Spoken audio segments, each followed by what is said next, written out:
हमारे वहां internal democracy माने अंदरूनी लोकतंत्र, इंटरनल डेमोक्रेसी और इनडिसिप्लिन, अंदरूनी लोकतंत्र और अशिष्ट, उसके बीच में बहुत ही छोटा फासला रहता है। और इसलिए अंदरूनी लोकतंत्र जरूर मेरी पार्टी में है, इसका मुझे फक्र है, गौरव है। भाजपा में अंदरूनी लोकतंत्र नहीं है, वहां तो आका ने कह दिया वही सही। पर अंदरूनी लोकतंत्र का फायदा लेते हुए इनडिसिप्लिन पार्टी में नहीं चल सकती है। तो ये कोशिश रहेगी कि परिवार की तरह सब मिलके पार्टी के लिए काम करें। सर, इन दिनों जो बात चल रही है बिहार में, जिस तरीके से बिहार में एक कांड हुआ जो राहुल गांधी ने काम किया भाजपा, तो उस पर आपका क्या कहना है? और क्या जो कांग्रेस का स्टैंड है वो कहाँ तक इस स्टेटमेंट के साथ?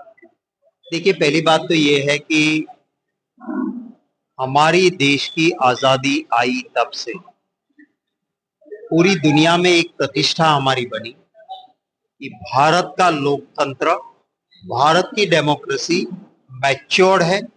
किसी ने शक नहीं किया। क्यों? क्योंकि हमारे देश में आजादी के बाद चुनाव आयोग को अपॉइंट करने के लिए 3 लोगों का कॉलेजियम बनता है। उस कॉलेजियम में एक प्रधानमंत्री, विरोधी दल के नेता माने दोनों आमने सामने वाले, और तीसरा वॉइस रहता था chief justice of India. Bhajpa को अगर कोई चोरी नहीं करनी थी, गलत नहीं करना था, तो इसको बदलने की क्या जरूरत है?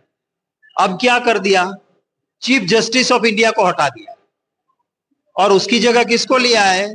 मोदी जो चाहे वो मिनिस्टर, माने नरेंद्र मोदी और अमित शाह, और एक विरोधी दल के नेता, माने 2 वो हो गए, बहुमत उनका हो गया। तो चुनाव आयोग जो इंडिपेंडेंट काम करता था, उसकी जगह भाजपा के ट्यून पे डांस करने वाला चुनाव आयोग हुआ। उसी वजह से देश की इज्जत आज पूरी दुनिया में खराब हुई और सभी पार्टी को ये वोट चोर, गद्दी छोड़कर नारा देना पड़ा।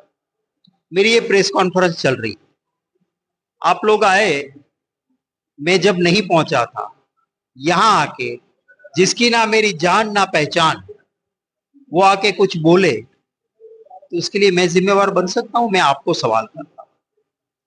मोदी बौखलाए गए हैं, बिहार में चुनाव हार रहे हैं, तो मां का उपयोग कर रहे हैं।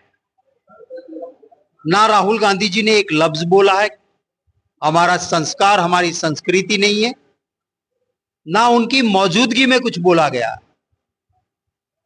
हालांकि मैं गुजरात से आता हूं, नरेंद्र मोदी जी गुजरात के मुख्यमंत्री थे, सोनिया गांधी जी के लिए ऐसी भाषा बोले थे जो कोई हमारे बंबई में एक वर्ड होता है टपोरी, वो भी ना बोले ऐसी भाषा सोनिया जी के लिए वो बोला। राहुल गांधी जी के लिए अनाप शनाप, इंदिरा जी के लिए, नेहरू जी के लिए गाली गलोच की थी।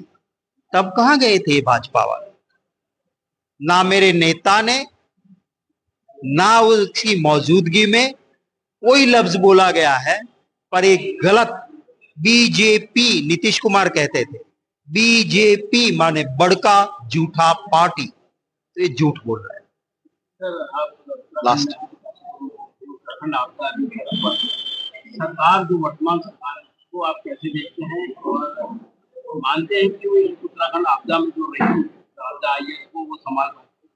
देखिए, मुझे बड़ा दुख है और इस आपदा में 80 से ज्यादा लोगों ने अपनी जानें गंवाई हैं।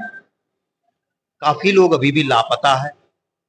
भगवान से प्रार्थना करता हूं उन परिवारों को दुख सहन करने की शक्ति के लिए। जो नहीं रहे उनको श्रद्धा सुमन समर्पित करता हूं। जब भी कोई नेचुरल कैलिमिटी, ऐसी आपदा आती है, तो सरकार की जिम्मेवारी है रेस्क्यू, रिलीफ एंड रिहेबिलिटेशन। पहले बचाओ, फिर राहत और फिर पुनर्वसन। ये तीनों मामले में उत्तराखंड की भाजपा की सरकार फेल रही है। मैंने बहुत लोगों से बात की, अगर थोड़ी सी भी नेचुरल कैलिमिटी आते नुकसान होता है, पर सरकार अगर थोड़ी सी जागृत रहती तो इतना नुकसान नहीं। आज आप जाके कैमरा लेके देखिए, कांग्रेस की सरकार में बनी हुई सड़कें खड़ी है आज भी, और भाजपा ने कुछ ही महीने पहले बनाई सड़कें पूरी पानी में बह गई, क्योंकि बीजेपी का भ्रष्टाचार है। मैं अभी भी अनुरोध करता हूं, किसान बर्बाद हुए, छोटे व्यापारी हो या कोई ठेला लेके खड़ा रहने वाला गरीब आदमी हो, चाहे झोंपड़ा हो या घर हो, चाहे पशुधन हो या खेती हो, पूरी तरह से उत्तराखंड में बर्बादी हुई है। उनको पूरी तरह से राहत, सहायता, मदद आवश्यकता है, वो मिलनी चाहिए। Thank you. सर, आप आए हैं तो एक बात बड़ी जोर से उठ रही है कि महानगर काशीपुर को एक नया अध्यक्ष मिला। इसकी सत्यता है क्या? क्या तैयारी? देखिए, कल मैं आया, कल मैं काफी लोगों को मिला हूं, काफी लंबा दौरा रहेगा। यहाँ मैं किसी को हटाने, किसी को बनाने के लिए आया हूं ऐसा कहने की बजाय मैं ये कहूंगा कि टैलेंट हंट, जमीनी कार्यकर्ता क्या चाहता है, कौन सही और बड़े अच्छे नेता हैं, कौन पार्टी के लिए किस प्लेटफॉर्म पे काम कर सकते हैं, उनकी पूरी लिस्ट बनी। कहीं ना कहीं किस जगह पे ये भी होगा कि कार्यकर्ता चाहते हैं, हम जाके 3 4 5 दिन बैठते हैं, देखते हैं कि नहीं इसी को कंटिन्यू करो, कंटिन्यू करेंगे। कहीं लगता है कि नहीं भाई इसकी जरूरत डिस्ट्रिक्ट से प्रदेश में काम करवाने की ज्यादा है, या इसमें क्षमता वो है, इसको कहीं और जगह पे काम दे दो तो अच्छा काम हो सकता है, और उसकी जगह पे आने वाला नया कोई अच्छा काम कर सकता है तो वहां वो भी होगा। आज पहले दिन मैं कोई भविष्यवाणी नहीं कर सकता हूं कि काशीपुर में क्या होगा।